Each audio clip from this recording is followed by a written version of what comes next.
Gloire à Dieu. Nous sommes dans la joie ce matin. Nous sommes venus louer, adorer notre Seigneur. Nous sommes là pour chanter et que nous puissions tous ce matin élever notre voix. Alléluia.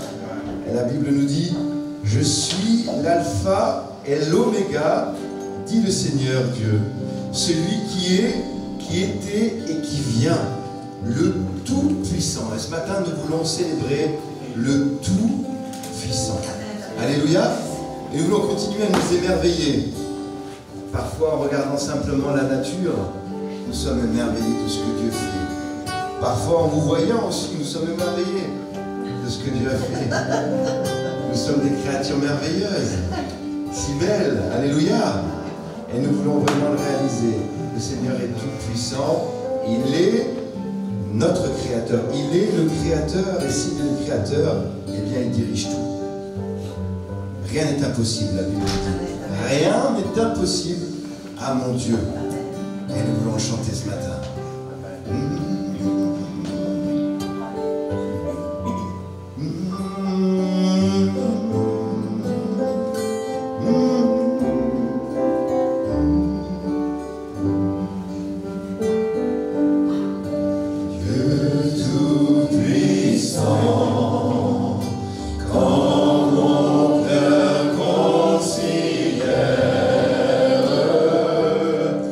Sous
Jésus, nous chantons comme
Seigneur.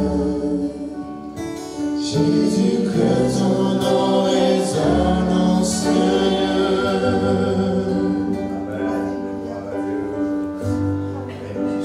Lève mes mains,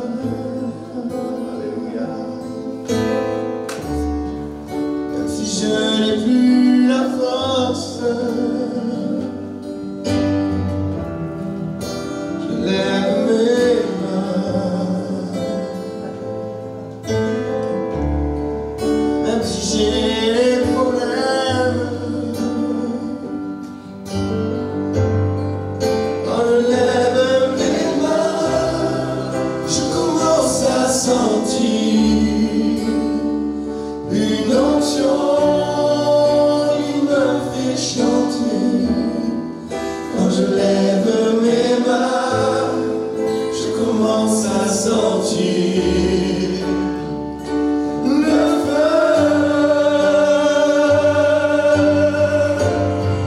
Quand je lève mes mains, les fardeaux s'envolent, de nouvelles forces tu me donnes.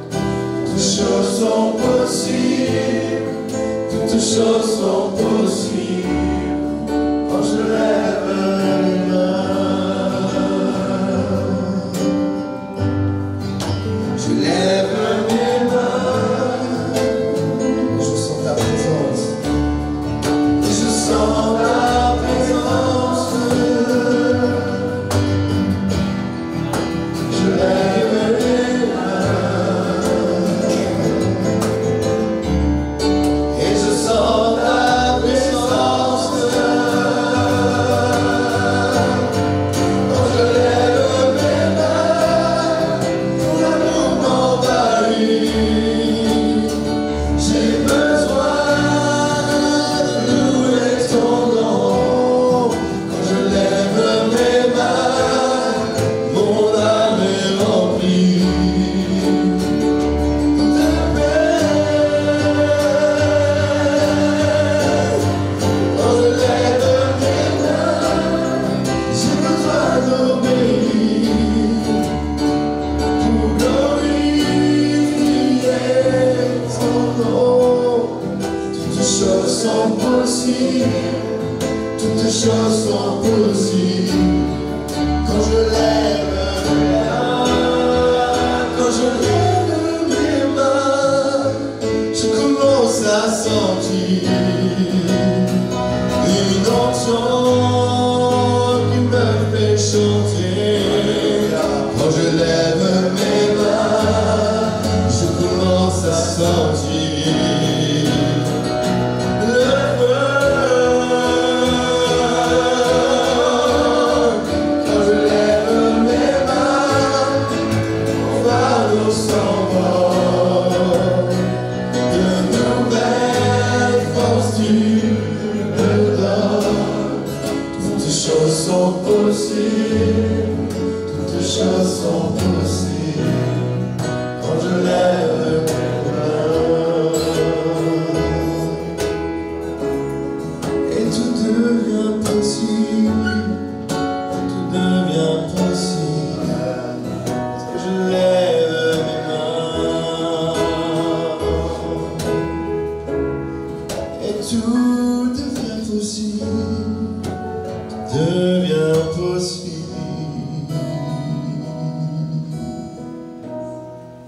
Lorsque je lève mes mains,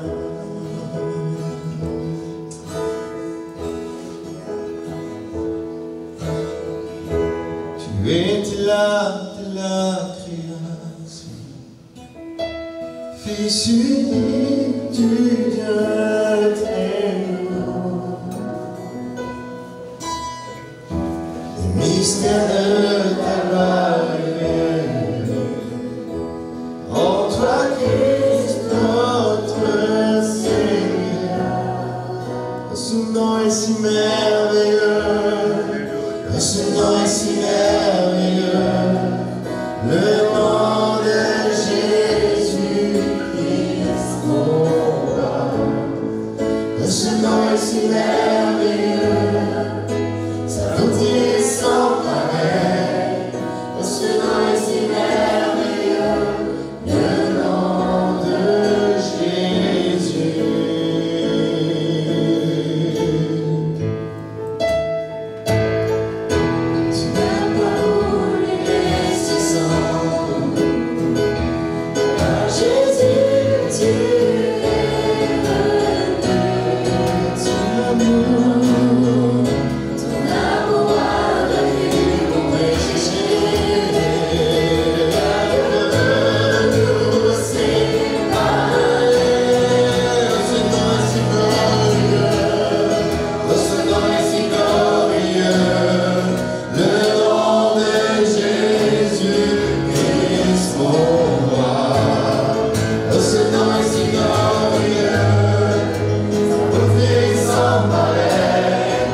ce matin, lui dire que nous l'aimons.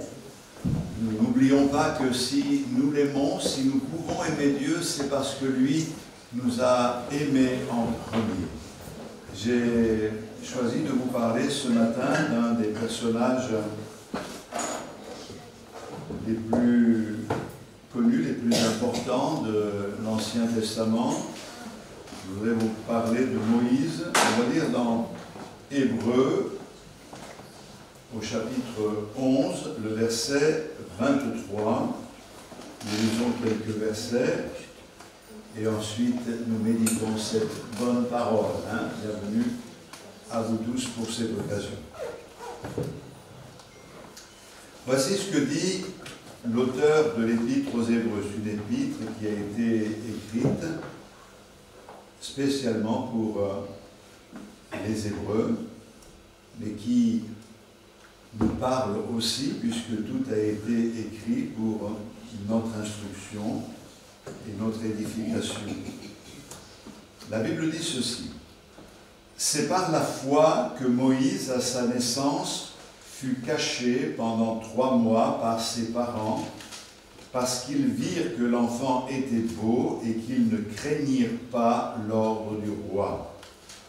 C'est par la foi que Moïse, devenu grand, refusa d'être appelé fils de la fille de Pharaon, aimant mieux être maltraité avec le peuple de Dieu que d'avoir pour un temps la jouissance du péché, regardant l'opprobre de Christ comme une richesse plus grande que les trésors de l'Égypte, car il avait les yeux fixés sur la rémunération. C'est par la foi qu'il quitta l'Égypte, sans être effrayé de la colère du roi, car il se montra ferme, comme voyant celui qui est invisible. C'est par la foi qu'il fit la Pâque et l'aspersion du sang, afin que l'exterminateur ne touchât pas au premier-né des Israélites. C'est par la foi qu'ils traversèrent la mer Rouge comme un lieu sec, tandis que les Égyptiens qui en firent la tentative furent engloutis. Amen. On prie le Seigneur. Merci une fois de plus pour la liberté que tu nous donnes de méditer, d'annoncer ta parole, que cette parole fasse du bien au cœur et nous aide à comprendre quels doivent être nos positionnements dans la foi pour être des vainqueurs. Te le demandons au nom de Jésus-Christ. Amen. Nous lisons donc dans l'Épître aux Hébreux, et particulièrement le chapitre 11, où nous avons la galerie des héros de la foi. Il est question dans ce chapitre 11 d'hommes et de femmes qui ont triomphé. C'était des personnes qui étaient des personnes communes, mais pourtant ces personnes communes ont accompli des exploits. Moïse était un homme de la même nature que nous. Ces hommes, ces femmes n'étaient pas parfaits, ils avaient certains défauts, mais même s'ils avaient certains défauts, ils se sont attachés à Dieu. Ils ont connu des échecs dans la vie, mais ils ont persévéré et ils ont atteint leur but. Moïse, donc, grand homme de l'Ancien Testament, a été utilisé par Dieu d'une manière extraordinaire, puisque Dieu lui a révélé les 10 commandements, donc il les a reçus de la main de Dieu. Il a écrit les 5 premiers livres de la Bible, la Torah, donc Genèse, Exode, Lévitique, Nombre, Deutéronome, le Pentateuque.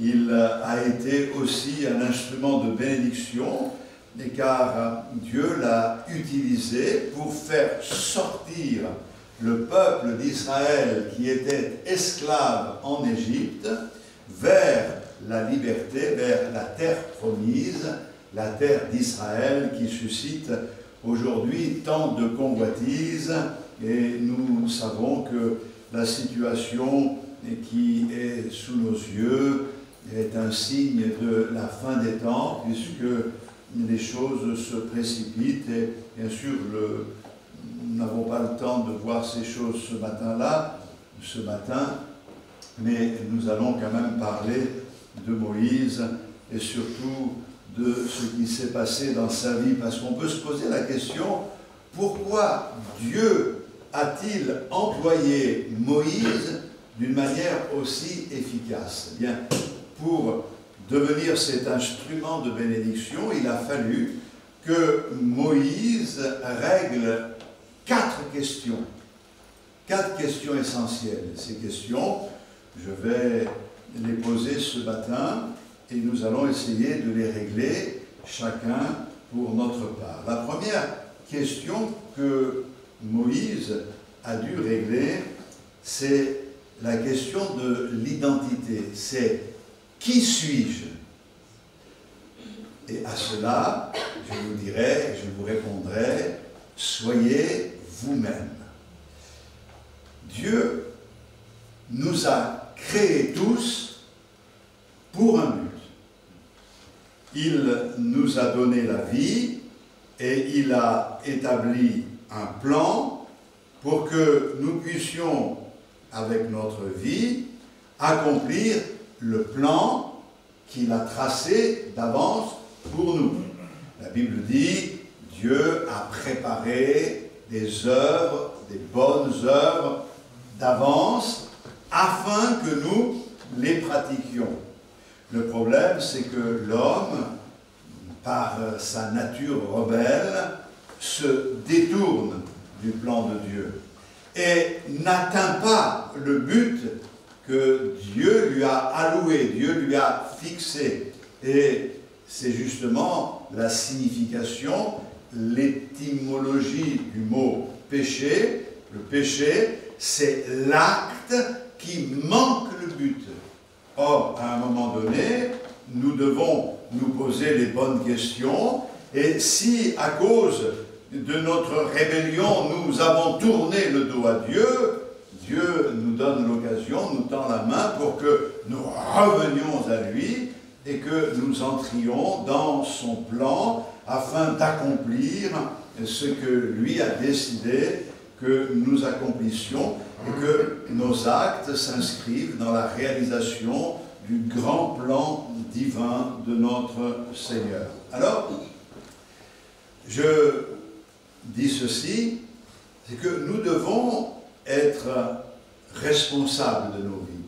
Si Dieu a un plan pour nous, nous devons comprendre que personne ne pourra être vous, excepté vous. Ça paraît tout simple, mais ça demande quand même un peu de réflexion. La maman de Moïse, et son père aussi, mais il est fait allusion particulièrement à sa maman, a tout mis en œuvre pour le protéger de Pharaon. À cette époque, Pharaon avait donné l'ordre que tous les enfants mâles d'Israël, qui étaient un peuple devenu nombreux en Égypte, c'était un peuple esclave, tous les enfants mâles devaient être mis à mort. Et elle a vu cet enfant, c'était son enfant, mais elle a vu quelque chose de plus que le fait que c'était son enfant. Donc Dieu lui a donné la force aussi, les moyens, elle a protégé son enfant, et puis on sait de quelle manière miraculeuse le Seigneur a conduit les choses, mais car finalement c'est la fille même de Pharaon qui a adopté cet enfant, et elle a demandé à ce que une maman juive vienne l'allaiter, vienne le nourrir, et c'est justement sa propre mère qui a allaité son fils, et nous connaissons toute cette histoire. Je ne vais pas la détailler, mais c'est important ce que je suis en train de dire, parce qu'à un moment donné, dans sa vie, Moïse a traversé une crise identitaire. Il a traversé la crise d'identité. Voici un homme qui était juif d'origine, mais égyptien d'adoption. À un moment donné, il s'est posé la question et il s'est dit, qui suis-je? Il était à la veille de faire un choix important qui allait déterminer le restant de sa vie. Il s'est dit certainement, et puis c'est ce que le texte sous-entend d'une manière claire, si je reste égyptien, je suis assuré d'un héritage, d'une vie de facilité, d'une carrière exceptionnelle. Je suis le fils de la fille de Pharaon. Donc, on peut comprendre que pour lui, il y avait là une perspective très engageante. Je n'ai pas à me faire de soucis pour mon avenir. Je suis le fils de la fille de Pharaon et je suis égyptien parce que j'ai été élevé dans cette culture-là. Mais il s'est dit aussi, si je veux être ce que je suis vraiment, c'est-à-dire juif, si je fais ce choix, que va-t-il se passer? Il voyait le peuple juif qui était constamment humilié dans des conditions, vivant dans des conditions assez difficiles. Il fabriquait des briques pour la construction de toutes ces villes et toutes ces choses qui ont été construites dans cette période-là. Et il s'est dit, si je m'identifie à mon peuple, si je révèle cette chose, si je fais ce choix, alors je serai humilié, on va me jeter dehors du palais royal, je serai envoyé vivre au milieu de mon peuple et je deviendrai un esclave pour le restant de ma vie. Moïse avait vu la maltraitance des esclaves et son cœur a été touché par le sort du peuple d'Israël. Il a réalisé que c'était son sang, c'était son peuple. Alors, il a pris une décision forte, une décision qui a marqué sa vie à tout jamais. Et parce que c'était un homme de caractère et parce que c'était un homme intègre, il n'a pas voulu faire taire sa conscience, il n'a pas voulu faire comme si ça n'existait pas. Il a dit non, ça ne peut pas être autrement. Il prend la décision de devenir ce qu'il est réellement, un juif, que Dieu pourra utiliser pour sa gloire. Alléluia. C'est par la foi que Moïse, devenu grand, refusa d'être appelé fils de la fille de Pharaon, aimant mieux être maltraité avec le peuple de Dieu que d'avoir pour un temps la jouissance du péché.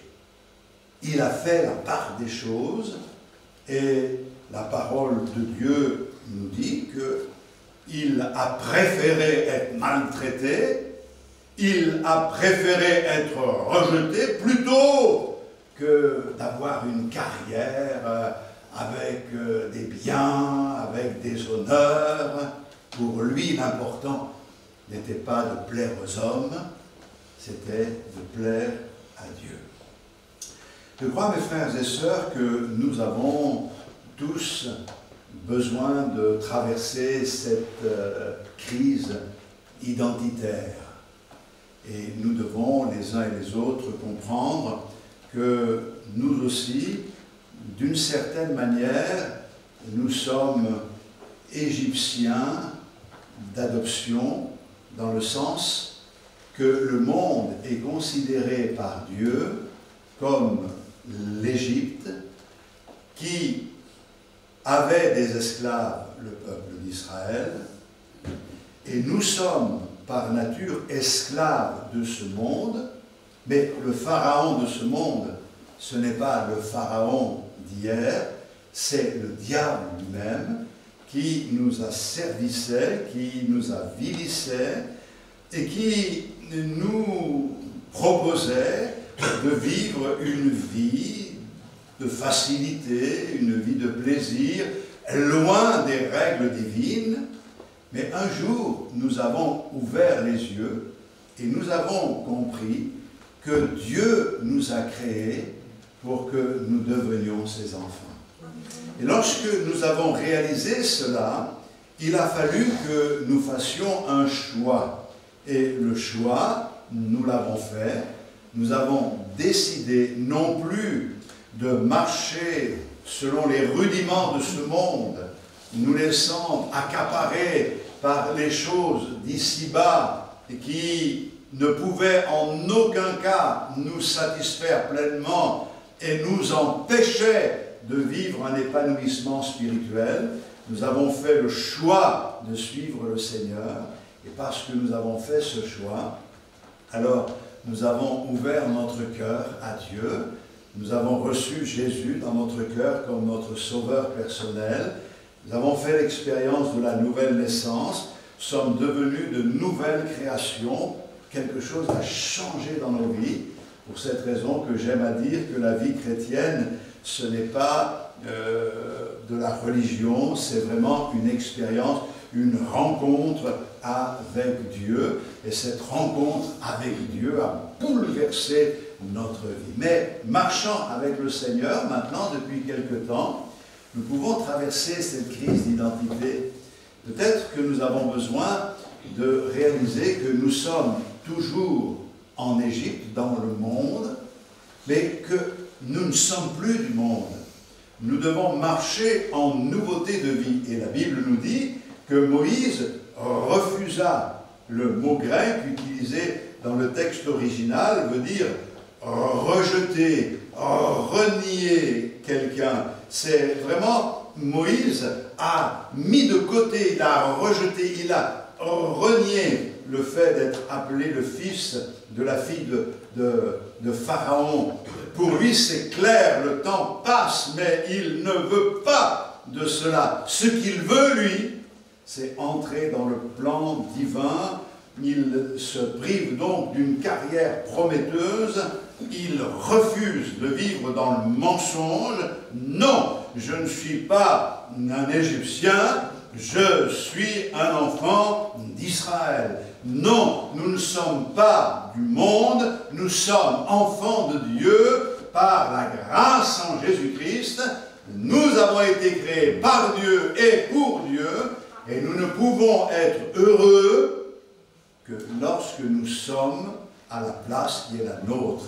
Et je crois que nous devons vivre dans la vérité. La vérité, c'est d'être enfant de Dieu, c'est d'accepter ce dessein divin, c'est de réaliser que notre vie ne consiste pas en un passage ici-bas pour accumuler des biens. Notre vie, c'est de pouvoir honorer le roi des rois, quelles que soient les circonstances que nous traversons, en sachant que le Seigneur est avec nous. Moïse a su dire non, et nous aussi, nous devons apprendre à dire non.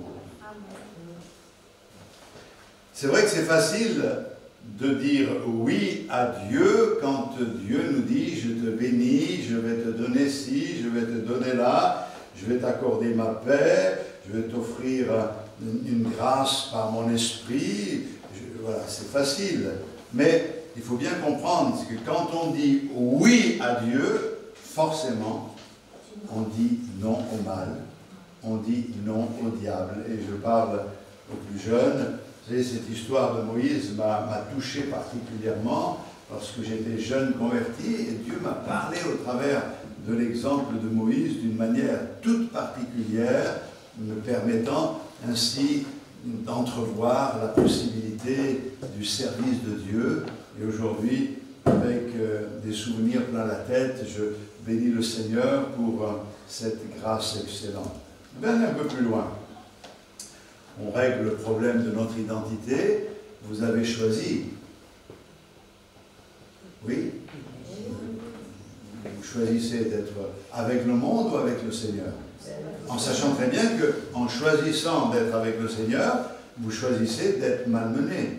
Parce que de la même manière que le peuple d'Israël a été malmené et l'est encore, et quand on voit l'antisémitisme aujourd'hui, c'est quelque chose d'affolant. Nous devons vraiment prier pour le peuple de Dieu, que le Seigneur le protège, le garde, mais nous devons savoir que nous, on est juste à côté, dans le sens que l'Église de Jésus-Christ, composée de ceux qui sont nés de nouveau, sont dans un monde qui est hostile. Le monde vous haïra, dit le Seigneur, parce que le monde a haï Jésus et le monde nous rejette et nous rejettera aussi.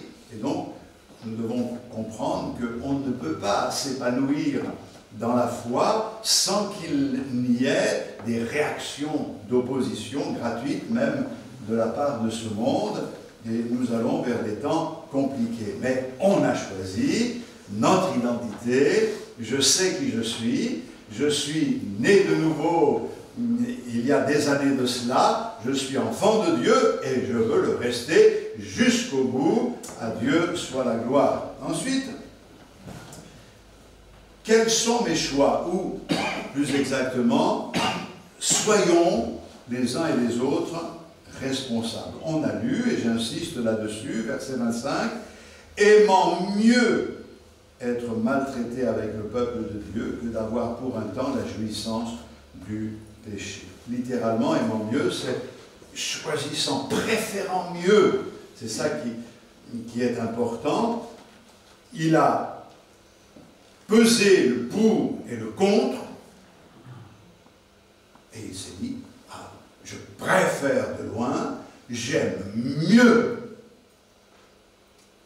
suivre le plan de Dieu que de profiter de tout ce que l'Égypte m'offre. Moi, je trouve ça extraordinaire, parce que il a dans son cœur une échelle des valeurs qui est conforme à celle que Dieu a établie. Il ne choisit pas en fonction de l'apparence, il choisit avec des désirs qui sont nobles, le plan de Dieu, la volonté du Seigneur. Alors, écoutez bien, parce que ce paragraphe que nous méditons est très important. Je crois qu'à un moment donné, nous devons décider de changer. Même si nous sommes convertis depuis longtemps, nous avons dans la vie des choix à faire. Et nous avons devant nous différentes options. Dieu nous ayant donné la liberté, il ne nous impose pas les choix, mais il nous les propose et il nous encourage à faire les bons choix. Mes choix d'aujourd'hui vont déterminer ce que je serai demain. C'est important, les choix. Et ce qui forme le caractère d'une personne n'est pas son origine, ce n'est pas non plus, comment dire, l'héritage qu'il reçoit des parents, mais ce qui forme le caractère d'une personne, ce sont ses choix. C'est important de le savoir. Nos choix détermineront notre avenir. Nous sommes responsables de nos vies. C'est important de l'entendre parce qu'aujourd'hui, on a du mal avec le fait de la responsabilité. C'est pas ma faute à moi, c'est la faute aux autres. C'est un petit peu ce qui se passait dans le jardin d'Éden, et quand l'homme et la femme ont péché, et que le Seigneur est venu parler à Adam, c'est pas ma faute, c'est la femme que tu as mise à mes côtés, c'est à cause d'elle. C'est incroyable ce qui se passe, et aujourd'hui c'est comme ça que beaucoup voient les choses. Mais dans le verset 24, Moïse refuse, et dans le verset 25, Moïse choisit. Alors ça, c'est un principe que nous devons savoir, c'est que le négatif est toujours suivi, ou doit être toujours suivi, du positif. Chaque fois que nous chassons de notre vie quelque chose de négatif, nous devons le remplacer par quelque chose de positif. Il ne faut pas laisser du vide. Nous savons que lorsqu'il y a du vide, eh bien, c'est là que le diable peut s'engouffrer. Mais nous ne voulons pas de cela. Au verset 23, Dieu a choisi Moïse en tant que bébé, mais quand Moïse est devenu grand, c'est ce que nous avons lu, hein, la Bible nous le dit d'une manière claire, devenu grand, il refusa d'être appelé le fils de la fille de Pharaon. Il a choisi quand il est devenu grand. C'est important de le souligner, je m'adresse aux plus jeunes pour dire que ce n'est pas la peine d'attendre la vieillesse, mais vous pouvez, dans la jeunesse, atteindre une maturité spirituelle. Devenir grand, c'est devenir mature. Quand il a été mature, quand sa foi a été mature, alors il a pris la bonne décision. Je crois que c'est important que nous puissions grandir, nous aussi, pour devenir responsables. On vit dans un monde où on cherche toujours à rejeter la faute sur les autres. Nous blâmons les autres. C'est le cas du peuple d'Israël. C'est vrai que le peuple d'Israël a manqué de maturité quand Moïse a fait sortir ce peuple d'Égypte et qu'il a rencontré la première difficulté. Ce peuple s'en est pris à Moïse. Et nous pouvons lire dans les textes bibliques, dans le livre de l'Exode en particulier, qu'ils s'en prennent à lui. À un moment donné, même ils veulent le lapider, mais Dieu est là pour le protéger, parce que pour eux, c'est lui le responsable. C'est toujours quelqu'un qui est responsable. Mais Moïse, lui, n'a pas ce trait de caractère, parce que lui, il est devenu mature, et quand il a grandi, il a réalisé qu'il était responsable de sa vie. Je crois que c'est important que nous le comprenions ce matin. Chacun ici est responsable de sa vie. Et je vais vous dire une chose, la seule personne qui peut gâcher votre vie, c'est vous-même.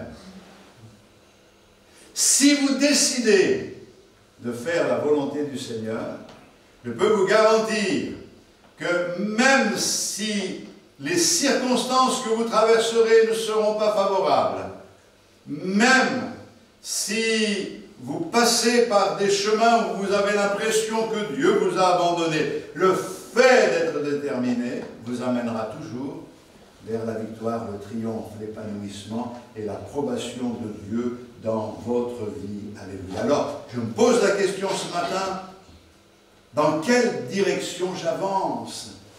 Est-ce que je vais vers le pire ou est-ce que je vais vers le meilleur? Et toi, mon frère et ma sœur, dans quelle direction avances-tu? Notre bonheur dépendra de notre caractère dans la vie. Et notre caractère est déterminé par les choix que nous faisons. Ayons la détermination ce matin de pouvoir dire, je fais le choix de te plaire, Seigneur. Écoutez bien, quand on fait le choix de plaire à Dieu, c'est que l'on a renoncé au choix de se plaire à soi, de satisfaire nos besoins, de se faire plaisir à nous. On est là pour faire plaisir à Dieu, pour glorifier Dieu, et parce que l'on glorifie Dieu, alors on est pleinement satisfait et comblé, car notre amour pour Dieu ne peut être satisfait que lorsque notre Seigneur est satisfait Et ça, c'est quelque chose de très important. Même dans le domaine de notre foi, quand nous venons dans la maison de Dieu pour louer le Seigneur, nous ne venons pas pour nous faire du bien, pour trouver quelque chose qui nous fasse du bien. On vient avant tout pour faire du bien à notre Dieu. Seigneur, je veux te bénir, je veux te servir.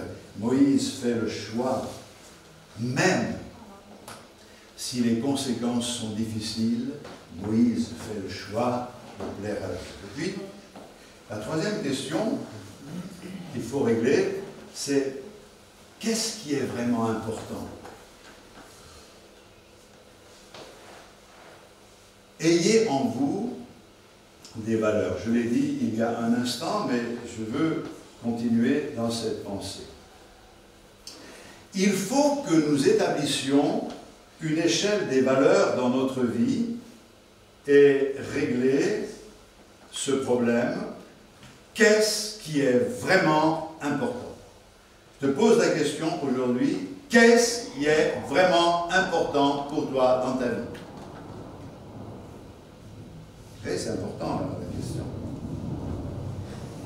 Nous avons vu dans ce texte, et regardez le verset 26, Moïse, regardant l'opprobre de Christ comme une richesse plus grande que les trésors de l'Égypte, car il avait les yeux fixés sur la rémunération.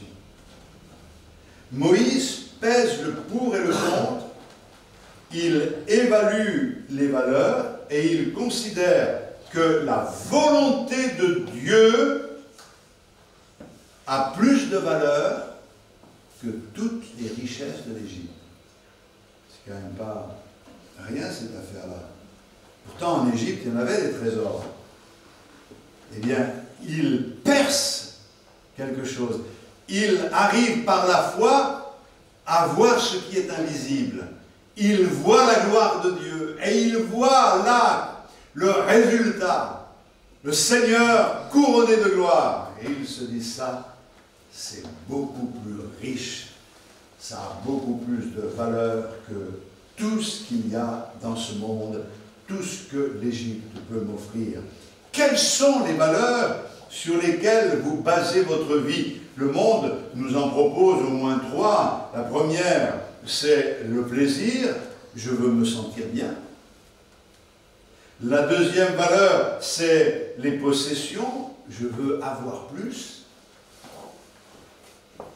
Et puis la troisième, la puissance. Je veux être reconnu.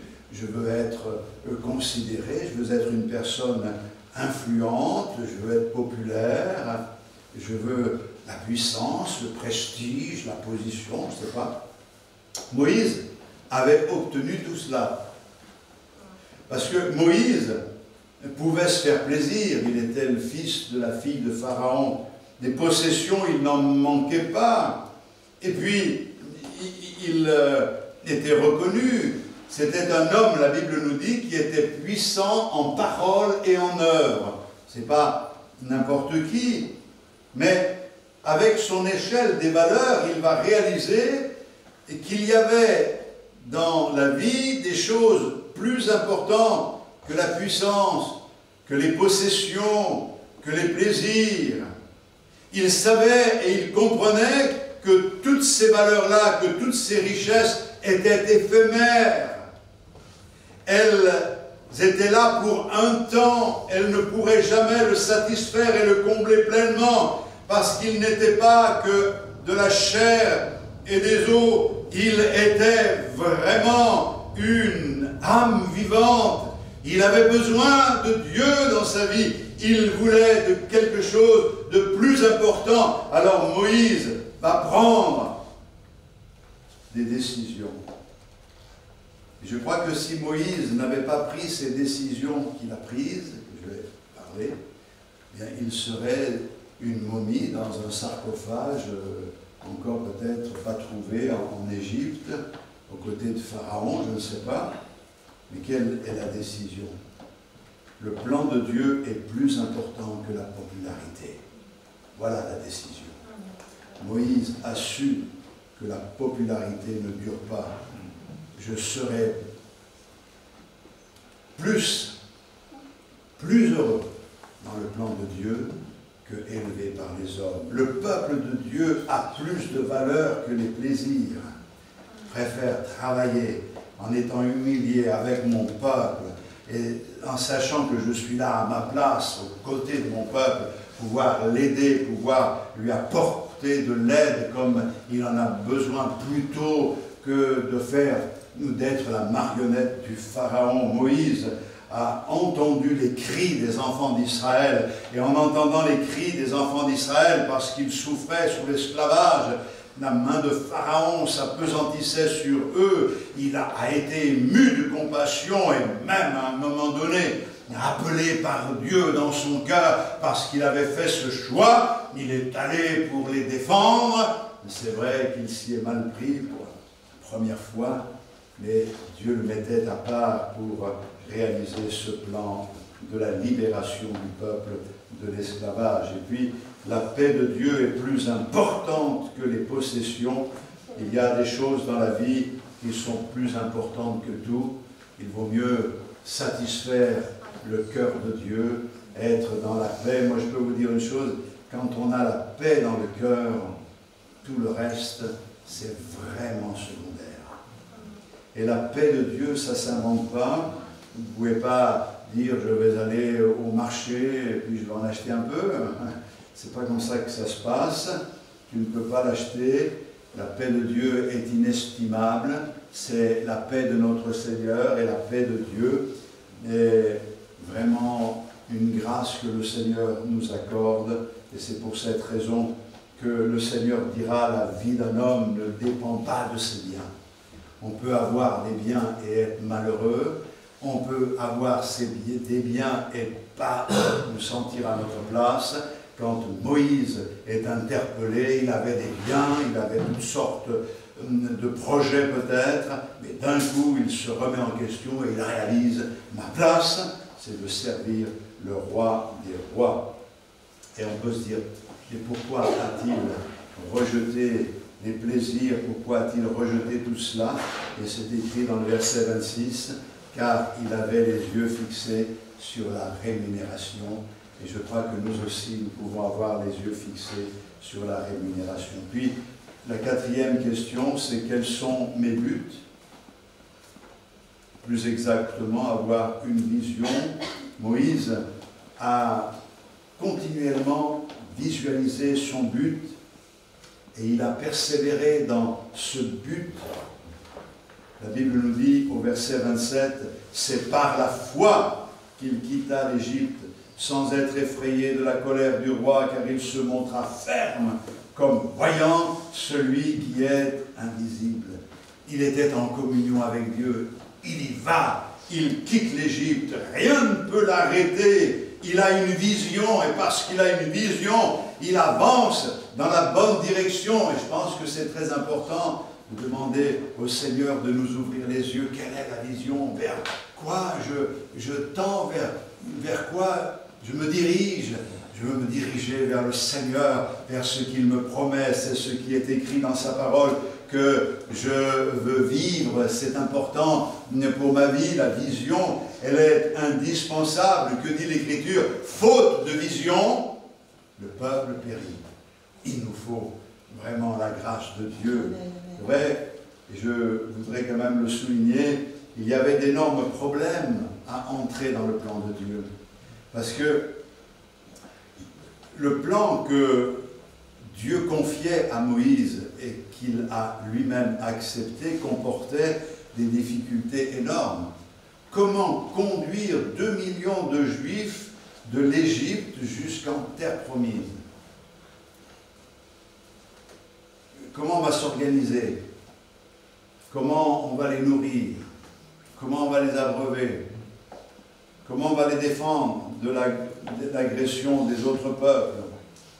Comment vaincre Pharaon? Comment le convaincre de laisser partir tout ce peuple?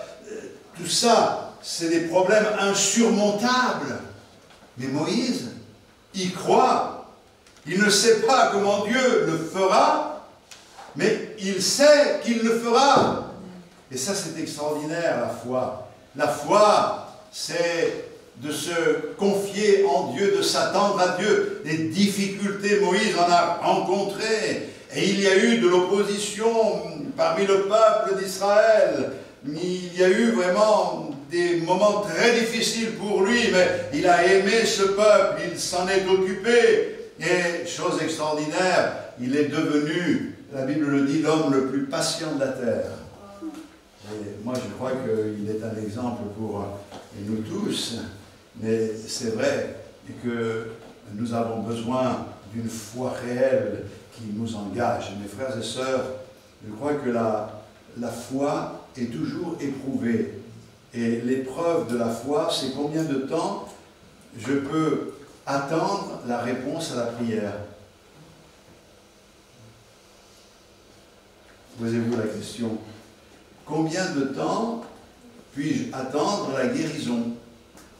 Combien de temps? Et je m'aperçois qu'il y a beaucoup d'impatience quelquefois et que on voudrait à certains moments peut-être plus prendre les choses en main. Mais comprenons bien, il y a des choses que nous pouvons faire, mais il y a des choses que nous ne pourrons jamais faire. Il n'y a que Dieu qui peut les faire. Et nous voulons vraiment lui faire confiance. Et je crois que le Seigneur nous accorde cette grâce de pouvoir nous attendre à lui. Vous savez, la différence entre la maturité et l'immaturité, c'est de faire la différence entre pas et pas encore. Là, c'est pas difficile. Hein? Pas, ça veut dire non, j'y crois plus. Hein? Pas encore, ça veut dire c'est pas encore là, mais ça va venir. Et nous nous attendons au Seigneur afin que sa grâce agisse dans nos vies. Parce que justement, Moïse a réglé ses problèmes, mais il était bien dans sa peau. Et même si ça a été difficile, nous savons qu'il a conduit le peuple d'Israël jusqu'à la frontière de la terre promise. Pour certaines raisons, il n'y est pas rentré, mais le peuple est rentré. Et ce que l'on appelle aujourd'hui la Palestine, mais en fait que la terre que Dieu a donnée à Israël, le peuple s'y est établi, il y a eu la construction du temple, et nous savons que ce temple sera reconstruit. Alors, nous savons que les choses se font dans la douleur, et tout ce qui arrive aujourd'hui eh bien, est prophétisé dans les Écritures, mais nous savons que dans ces temps où tout est confusion, le Seigneur appelle des hommes et des femmes à lui, et aujourd'hui, au travers de tout ce qui se passe, comprenons que le plus important pour nous est de faire les bons choix. Ma vie, je la veux pour le Seigneur. Alors, arrêtez de vous attendre aux autres comme si ça dépendait des autres, comme si le bonheur allait venir des autres ou des circonstances que vous traversez. Ce n'est pas parce que vous aurez plus que vous serez plus heureux, ce n'est pas parce que vous aurez un meilleur travail que vous serez heureux, c'est pas pour cela, vous serez heureux parce que vous aurez accepté de prendre votre vie en main, de la remettre entre les mains du Seigneur pour dire c'est ta volonté que je veux faire, c'est toi que je veux suivre, quel que soit le prix à payer. Et je crois que Dieu dans sa grâce fera une œuvre magnifique encore, et même pour les plus vieux, le Seigneur leur réserve de bonnes choses. À Dieu soit toute la gloire. On va prier, Seigneur. Gloire à toi, Seigneur. Te louons, te bénissons de tout notre cœur pour ta fidélité, ta bonté. Te remercions parce que jusqu'à ce jour, tu nous as secourus. Et nous voulons vraiment considérer l'œuvre qui est la tienne afin de pouvoir y entrer pleinement et aspirer faire ta volonté. Seigneur, la vie ne serait un échec si elle consistait uniquement à me procurer de quoi vivre et à vivre au jour le jour sans avoir de but, sans avoir dans mon cœur un plan qui est le tien, Seigneur. Je veux aujourd'hui prendre conscience qu'un jour j'ai choisi de te suivre, de te servir.